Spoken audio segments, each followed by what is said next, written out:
Friend, સ્વાગત છે તમારું. તમે થંબનેલમાં જોયું જ હશે કે આજનો ટોપિક છે આપણો ફ્રેન્કિંગ મશીન, કે જે ડિપાર્ટમેન્ટલ એક્ઝામમાં સૌથી મોસ્ટ આઈએમપી ટોપિક છે. પોસ્ટ બોક્સ અને પોસ્ટ બેગ પછીનો જો કોઈ આઈએમપી ટોપિક હોય તો તે ફ્રેન્કિંગ મશીન છે. તો જે પણ વિદ્યાર્થી મિત્રો અત્યારે નવા જોડાયા છે, આ વિડીયો જોવે છે, તેમને વિનંતી કે ડિસ્ક્રિપ્શનની અંદર લિંક આપેલી છે, તો 1 થી 3 વિડીયો જોઈ લેવા, જેથી કરીને તમને આઈડિયા આવશે કે આ યુટ્યુબમાં આપણે ગુજરાતી ફ્રી સિરીઝ ચાલુ કરેલી છે અને દરેક વસ્તુ સમજવાનો પ્રયત્ન કર્યો છે. મિત્રો, વિડીયો લેટ આવે છે એના બદલ માફી ચાહું છું. અને બીજું કે કોમ્પ્યુટર ટાઈપિંગ કરતી વખતે ગુજરાતીમાં થોડો સમય લાગે છે, 3 થી 4 કલાક નીકળી જાય છે. એટલા માટે મેં હેન્ડ નોટ બનાવીને આ વિડીયો બનાવવાનો પ્રયત્ન કર્યો છે. તો તમે એ વાતને સમજી શકો છો, કારણ કે સમય ઓછો છે અને સિલેબસ તમારો પૂરો કરવાનું પ્રોમિસ આપ્યું છે. એના માટે આપણે પીડીએફ સ્વરૂપે આ વિડીયો આપણે પીડીએફ સ્વરૂપે જોઈશું અને આ પછીના પણ વિડીયો આપણે પીડીએફ સ્વરૂપે જોઈશું. માહિતી એની એ જ આવશે, પરંતુ થોડું તમને પ્રેઝન્ટેશન કદાચ સારું ના લાગી શકે, તો એના બદલ માફી ચાહું છું. ઓકે. અને વિડીયો જે પણ વિદ્યાર્થી મિત્રોએ ના જોયો તો ડિસ્ક્રિપ્શનમાં લિંક આપેલી છે, ત્યાંથી જોઈ લો. ફ્રેન્કિંગ મશીનના આજ સુધીના જેટલા બી એક્ઝામમાં ક્વેશ્ચન પૂછાયેલા છે, ઇવન એસએસસીમાં પણ જે ક્વેશ્ચન પૂછાયેલા છે, એ દરેક વસ્તુઓ ટોપિકમાં કવર કરેલી છે. અને હું ગેરંટી આપું છું કે જો ફ્રેન્કિંગનો એક બી ક્વેશ્ચન પૂછાશે એક્ઝામમાં તો તમારે ક્યાં ખોટો નહીં પડે. ઓકે મિત્રો, તો આ વિડીયો ચાલુ કરીએ આપણે. Franking machine. મિત્રો, આપણે ફ્રેન્કિંગ મશીનને સ્ટેમ્પિંગ મશીન તરીકે પણ ઓળખીએ છીએ.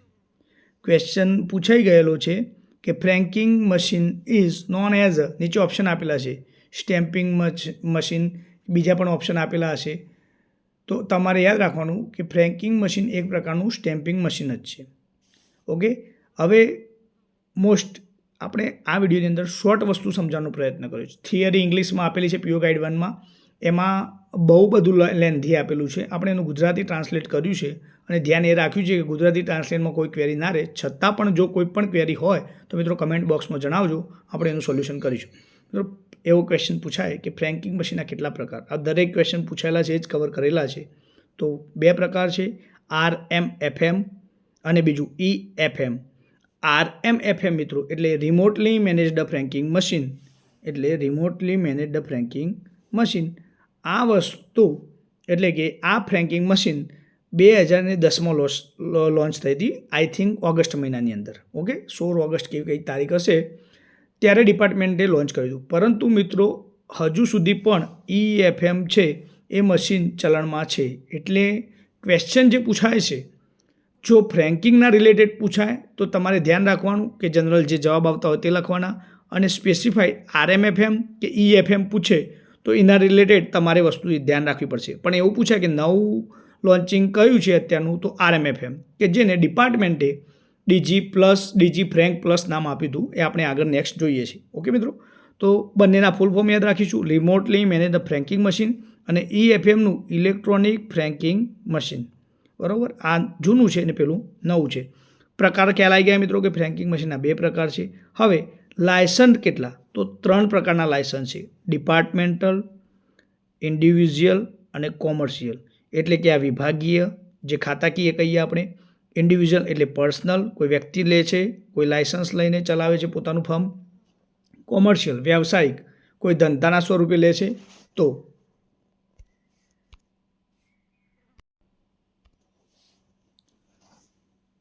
આપણે વાત કરીએ મુજબ ડિપાર્ટમેન્ટલ લાયસન્સ છે, વિભાગીય લાયસન્સ, એ કોણ ઓથોરે, who is authorised by departmental licence for a franking? તો એનો ઓપ્શન આવશે, જવાબ આવશે PMG, post master general. Head of region પૂછાય, HOR, હેડ ઓફ રીજન પૂછાય તો પણ આ જવાબ આવશે મિત્રો, યાદ રાખીશું. Okay, PMG. અને ડિપાર્ટમેન્ટલ લાયસન્સની પરમિશન, ડિપાર્ટમેન્ટલ ફ્રેન્કિંગ લાયસન્સની પરમિશન કાઉન્ટર પર જ એપ્લાય કરી શકાય છે મિત્રો. આ ક્વેશ્ચન આવી ગયેલો છે. અને જ્યારે ઇન્ડિવિજ્યુઅલ અને કોમર્શિયલ લાયસન્સ ઓનલાઈન તમારે એપ્લાય કરવું પડે છે. અને હેડ ઓફ ડિપાર્ટમેન્ટ એટલે કે SP, સુપ્રિન્ટેન્ડન્ટ છે. હેડ ઓફ ડિપાર્ટમેન્ટ એટલે કે સુપ્રિન્ટેન્ડન્ટ છે, એ આ વસ્તુ આપણને લાયસન્સની પરમિશન આપતા હોય છે. મિત્રો 2 પ્રકારના RMFM, EMFM લાયસન્સ, 3 પ્રકારના ડિપાર્ટમેન્ટલ, ઇન્ડિવિજ્યુઅલ, કોમર્શિયલ. ડિપાર્ટમેન્ટલ લાયસન્સની PMG કાઉન્ટર પર એપ્લાય કરી શકાય, ઇન્ડિવિજ્યુઅલ કોમર્શિયલ ઓનલાઈન તમે એની નોંધણી, એટલે કે ફ્રેન્કિંગ મશીન લેવું છે, કોઈને ધંધાદારી માણસ છે એને ફ્રેન્કિંગ મશીન જોઈએ છે, તો એને શું કરવાનું, તો ઓનલાઈન કાઉન્ટર ઉપર રિક્વેસ્ટ ના કરી શકાય. ઓનલાઈન વેબસાઇટ ઉપર જઈને એને રિક્વેસ્ટ લેવી પડશે અને હેડ ઓફ ડિપાર્ટમેન્ટ પરમિશન આપશે ભાઈ આ વ્યક્તિને આપણે કોમર્શિયલ અને ઇન્ડિવિજ્યુઅલ લાયસન્સ આપવા જેવું છે કે નહીં. ઓકે. ફ્રેન્કિંગ મશીન એ સ્ટેમ્પિંગ મશીન છે, સ્ટેમ્પ છાપવાનું મશીન છે મિત્રો એક પ્રકારનું. હવે franking machine license authority question મિત્રો અલગ અલગ પ્રકારે પૂછાય છે કે જ્યારે ક્વેશ્ચનની અંદર તમને એવું સ્પષ્ટ ના કીધેલું હોય ડિપાર્ટમેન્ટલ, કોમર્શિયલ કે ઇન્ડસ્ટ્રીયલ, ઓનલી ફોર એ રીતે ક્વેશ્ચન આવ્યો હોય કે ફ્રેન્કિંગ મશીન લાયસન્સ ઓથોરિટી કોની જોડે છે, તો હેડ ઓફ ડિપાર્ટમેન્ટ એટલે કે એસપી જોડે. એ જ પ્રશ્ન એ રીતે પૂછાય કે ફ્રેન્કિંગ મશીન કોઈપણ કારણસર રિજેક્ટ કરવાની ઓથોરિટી કોની જોડે છે, તો પણ જવાબ આવશે head of department, SP, superintendent. Okay. જ્યારે ડિપાર્ટમેન્ટલ લાયસન્સની વાત થાય, સ્પેસિફાઈડ ડિપાર્ટમેન્ટલ લાયસન્સની ઓથોરિટી કોની જોડે છે કે રિજેક્ટ કરી શકે કે ઓથોરિટી એટલે પરમિશન આપી શકે, તો જ મિત્રો પીએમજી આવશે, પોસ્ટ માસ્ટર જનરલ. જ્યારે એસએસસીની અંદર 2021ના પેપરમાં એક એવું પૂછાઈ ગયેલું હતું જે એમટીએસની એક્ઝામ લેવાય છે એમાં કે જ્યારે શરતોનું ઉલ્લંઘન, મિત્રો જ્યારે ફ્રેન્કિંગ મશીન લેવાનું હોય ત્યારે ઓથોરાઇઝ ડીલર કે જેને વસ્તુ આ લેવી છે ફ્રેન્કિંગ મશીન સ્ટેમ્પ માટેની, તો એમને શરતો હોય કે ભાઈ તમારે આ શરતોનું પાલન કરવાનું, તમે કોઈ ખામીયુક્ત કે ત્રુટિવાળી છાપ છાપી ના શકો, તમે જેટલો ચાર્જ થતો હોય એનાથી વધુ ચાર્જ ના લઈ શકો. આ દરેક વસ્તુ શરતોના નિયમો આધીન હોય છે. એ આધારે કોઈપણ વ્યક્તિ આ મશીન લઈ શકતો હોય છે અને પોતે સ્ટેમ્પ છાપી શકતો હોય છે. પરંતુ જો આ શરતોનું ઉલ્લંઘન થાય તો ફ્રેન્કિંગ મશીનની ઓથોરિટી કોણ રદ કરી શકે મિત્રો, તો એ વખતે જવાબ આવશે હેડ ઓફ સર્કલ. આ ખાસ યાદ રાખજો મિત્રો.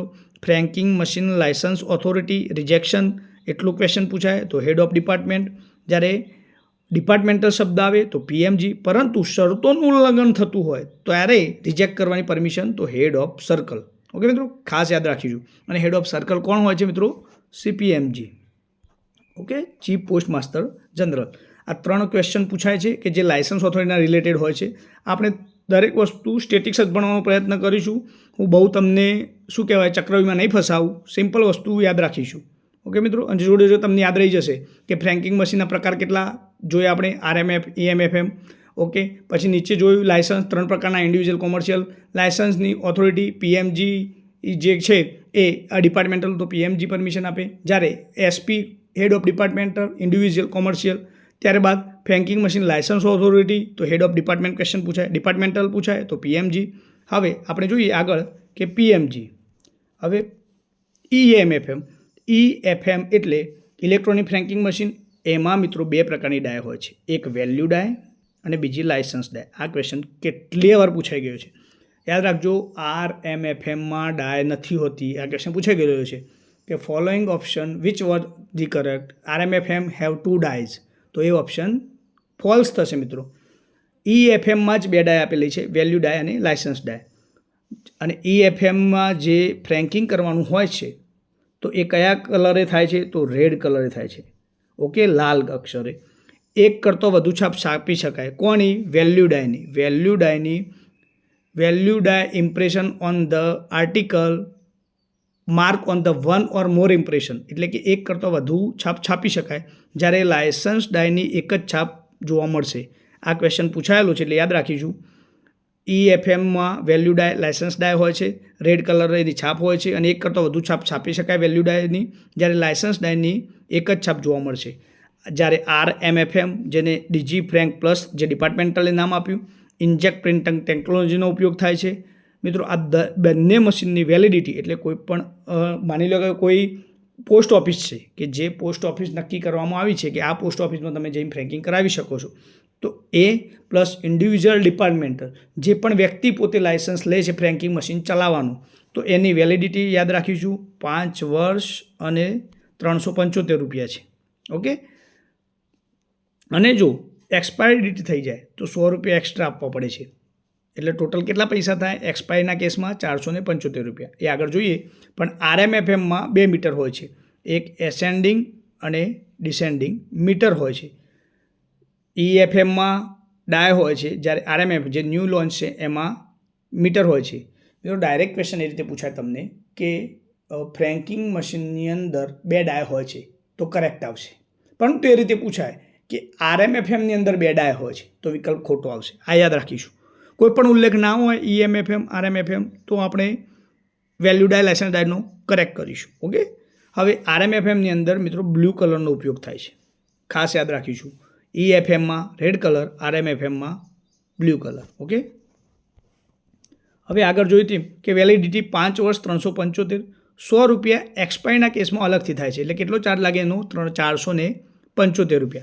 આ જોઈ શકો છો મિત્રો, ફ્રેન્કિંગ અહીંયા જ્યાં આપણે સ્ટેમ્પ, રેવન્યુ સ્ટેમ્પ સિવાયના સ્ટેમ્પ, ઓકે મિત્રો, કે જે ટિકિટ છે, ઇન્દિરા ગાંધીનો ફોટો, મહાત્મા ગાંધીના ફોટા હોય, જે આપણે ટિકિટ ચોંટાડતા હોય છે, આ રીતની કોઈ ટપાલ હોય તેમાં અહીંયા આપણે ટિકિટ લગાવતા હોય છે, જમણી બાજુ રાઇટ સાઈડ ટોપ કોર્નર.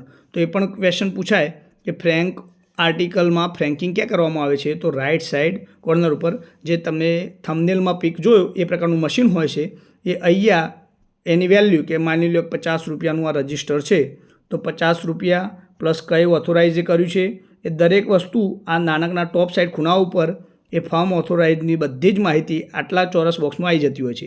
એટલે ક્વેશ્ચન પૂછાય કે ફ્રેન્કિંગ કઈ જગ્યાએ થાય? તો જમણી બાજુ ટોપ કોર્નર ઉપર ફ્રેન્કિંગ કરી શકાય. અને એ ફ્રેન્કિંગ કયા અક્ષરમાં લખવામાં આવે છે મિત્રો? રેડ ઇંકમાં. ઓકે, આ વસ્તુ યાદ રાખીશું. વેલિડિટી 5 વર્ષ ₹375, એક્સપાયર થઈ જાય તો ₹100. હવે એક્સપાયરી એટલે શું? તો જ્યારે ફ્રેન્કિંગ મશીનની વેલિડિટી પૂરી થતી હોય એના 1 મહિના પહેલાં તમારે આનું રિચાર્જ કરી દેવું જોઈએ. એટલે ₹375 આપીને તમારે રિન્યૂ કરાવવું જોઈએ. જો ના કરાવી શકો તો ₹475 એક્સ્ટ્રા આપવા પડે. એ એક્સપાયરી ડેટ છે એની 1 મહિનો પહેલાંની. હવે આગળ જોઈએ કે ફ્રેન્કિંગ મશીનનું વાર્ષિક એડવાન્સમાં ભાડું તમે કેટલું આપી શકો? તો એડવાન્સમાં ભાડું ₹100 લઈને ₹9,900 સુધી આપી શકો. આ દરેક ક્વેશ્ચન મિત્રો સિલેક્ટેડ કર્યા છે અને એના બહારનો એક બી ક્વેશ્ચન નહીં આવે એની ગેરંટી છે. બસ આ વિડીયો ધ્યાનથી જોજો અને ચેનલને લાઇક શેર કરજો મિત્રો. ચેનલ શેર ઓછી થાય છે તેથી નવા વિડીયો બનાવવાનું પ્રેરણા મળતી નથી. તો જેટલું પણ શેર કરશો એટલો સમય કાઢીને તમારા માટે વિડીયો આવતા રહેશે. ઓકે, બાકી જો શેર નહીં થાય તો પ્રેરણા નહીં મળે અને હું પણ મારો સમય કિંમતી છે તો એ વસ્તુમાં આ એપ્લાય નહીં કરી શકું. તો એ વસ્તુનું ધ્યાન રાખજો. હવે ફ્રેન્કિંગ મશીનનું વાર્ષિક એડવાન્સમાં ભાડું ₹100 લઈને 9,900. ફ્રેન્કિંગ કેટલી રકમનું કરી શકાય? તો અનલિમિટેડ. મિત્રો આ ક્વેરીવાળા ક્વેશ્ચન છે એટલા માટે તમને આ રીતે લખીને આપેલા છે. મેં કોઈ પણ વસ્તુની ક્વેરી નહીં રહે તમને. હવે જ્યારે આ બંડલ હોય મિત્રો, ફ્રેન્કિંગ કરેલા આર્ટિકલ આ રીતના આપણે આર્ટિકલ છે અહીંયા ફ્રેન્કિંગ કરીને આપણે લઈ ગયા, 1 આર્ટિકલ 2 આ રીતનું બંડલ બનીને તમે લઈ ગયા, ત્યારે એ બંડલની ગોઠવણી કયા આધારે કરવામાં આવે? તો કાઉન્ટર ઉપર લઈ જાઓ ત્યારે એના પૈસાના મૂલ્યના આધારે, વેલ્યુ ઓફ ફ્રેન્ક આર્ટિકલ. આ ક્વેશ્ચન પૂછાઈ ગયેલો છે કે તમે એરેન્જમેન્ટ બંડલની કરતા હોય ફ્રેન્કિંગ મશીનનું ત્યારે કયું વસ્તુ જોવામાં આવે છે? એના પરિમાણ, માપ, સાઇઝ, વજન નહીં, પૈસાના આધારે, વેલ્યુ એટલે મનીના આધારે ગોઠવણ કરાય છે. આ વસ્તુ યાદ રાખીશું. ઓકે, સાઇઝ કે વજન કે એના આધારે આપણે ગોઠવણી નથી કરી શકતા. ફ્રેન્કિંગ મશીનનું વાર્ષિક એડવાન્સ ભાડું 100 થી 9,900. પ્રથમ રિચાર્જ ફ્રેન્કિંગ મશીન તમે લીધું, ઓકે, ડિપાર્ટમેન્ટલ જોડેથી ડિપાર્ટમેન્ટલે લીધું કે કોઈ કોમર્શિયલ ઇન્ડિવિજ્યુઅલ લીધું તો પ્રથમ રિચાર્જ મિત્રો ₹2,000 કરી શકાય. પહેલાં તમારે આપવાના ₹100 થી લઈને 9,900 એડવાન્સમાં તમારે ભાડું આપવું છે, તમે આપી શકો. ત્યારબાદ પ્રથમ રિચાર્જ કરવું છે તમારે તો ₹2,000. બીજું રિચાર્જ ઓછામાં ઓછું ₹1,000. એના સિવાય તમે ગમે તેટલાનું કરી શકો. ઓકે, આગળ જોઈએ. ફ્રેન્કિંગ મશીન ખરીદતી વખતે કેટલી રકમ આપી શકાય? 100 થી ઓછી નહીં, 50,000 થી વધારે નહીં. આ હવે તમે આમાં કન્ફ્યુઝન થતા હશો કે આ શું છે? તો હું તમને સ્પષ્ટ કહી દઉં કે એડવાન્સ ભાડું 100 થી લઈને 9,900. ઓકે, કોઈ પણ આર્ટિકલ છે, માની લો કોઈ આર્ટિકલ એવી વજનદાર વસ્તુ છે તેમાં કેટલી રકમનું ફ્રેન્કિંગ કરી શકાય? તો અનલિમિટેડ, એમાં કોઈ રકમ ફિક્સ નથી. પ્રથમ રિચાર્જ કરાવવું છે તો ₹2,000. ત્યારબાદ રિચાર્જ એટલે મશીનની અંદર પણ રિચાર્જ કરવું પડે. જે ફ્રેન્ક આર્ટિકલ છાપે એમાં માની લો કે એક આ આર્ટિકલ છે, ઓકે, આમાં ₹50 છાપ્યું, ₹50 તો એ ₹50 એનું માની લો 2,000નું રિચાર્જ હોય તો એમાં ₹50 માઇનસ થઈ જાય. તો જે મશીન છે એનું હવે રિચાર્જ રહ્યું 950. એ રીતે ડિવાઈડ થતાં જ્યારે ₹100 થઈ જાય ત્યારે એને રિસેટ કરવું પડે, એટલે કે રિચાર્જ કરવું પડે. ઓકે, આ વસ્તુ ધ્યાન રાખવાનું, એને રિચાર્જ કહીશું આપણે. ત્યારબાદ બીજું રિચાર્જ ₹1,000. હવે ખરીદતી વખતે મશીન આપણે નવું જ લેવા નીકળ્યા છીએ એ વખતે કેટલા રૂપિયા આપી શકીએ? તો 100 થી ઓછા ના આપી શકાય, કારણ કે 375 તેની વાર્ષિક ફીસ છે 5 વર્ષની, અને 50,000થી તમે વધારે ના આપી શકો. ઓકે, આપણે વાત કરીએ એમ કે ₹100નું મૂલ્ય વધે એટલે એને રિચાર્જ અથવા રિસેટ કરવું પડે. હવે રિપેર કરવા મોકલીએ જ્યારે ફ્રેન્કિંગ મશીન બગડે, જ્યારે ફર્મ ઓથોરિટી કઈ કંપની બહાર પાડે છે એ આપણે નીચે જોઈએ જ છીએ. તો રિપેર કરવા મોકલીએ ત્યારે તેમાંથી લાયસન્સ ડાય છે એ કાઢવામાં આવે છે, કારણ કે લાયસન્સ ડાયનો દુરુપયોગ મિત્રો કરી શકે છે.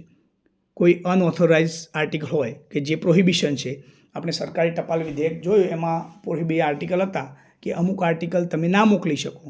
તો એવા આર્ટિકલ માની લો ફ્રેન્કિંગ મશીન છે તમારી જોડે, તો લાયસન્સ ડાય છાપીને તમે એનો દુરુપયોગ કરી શકો.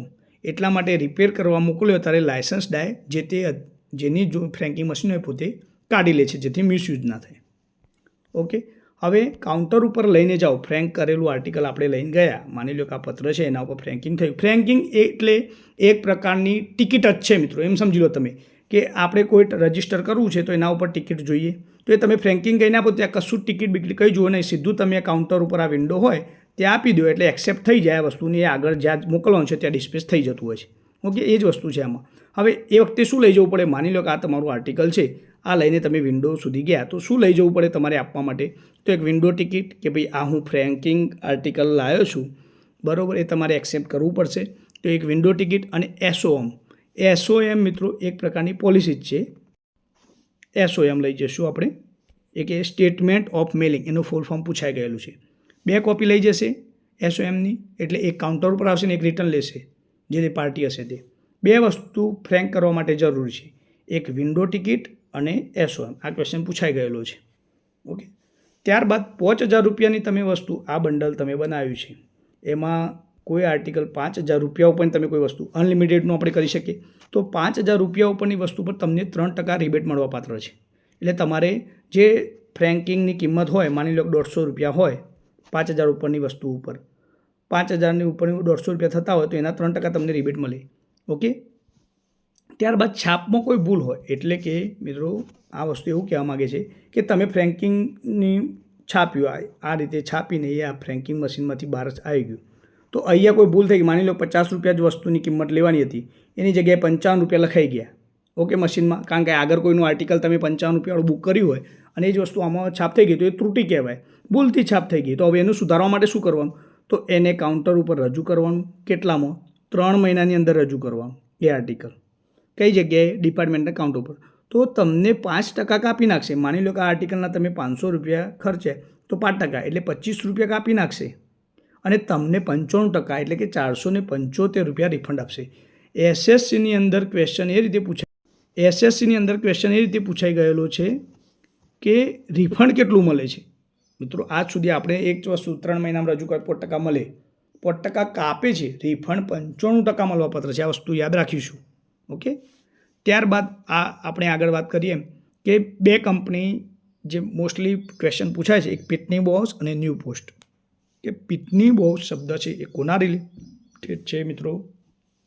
તો પિટની બોસ છે એ રિલેટેડ ટુ RMFM, એટલે કે જે રિમોટલી મેનેજ ફ્રેન્કિંગ મશીન છે એ બનાવતી આ કંપની છે. એટલા માટે પિટની બોસનું નામ આપણે યાદ રાખીશું.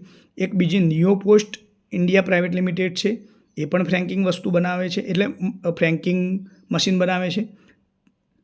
આ 2 કંપનીઓ યાદ રાખીશું. બીજું ફાર્મા કરીને કોઈક છે એ પણ બનાવે છે, પણ સૌથી વધારે ક્વેશ્ચન આ 2ના પૂછાયેલા છે, તો આ 2 વસ્તુ આપણે યાદ રાખીશું.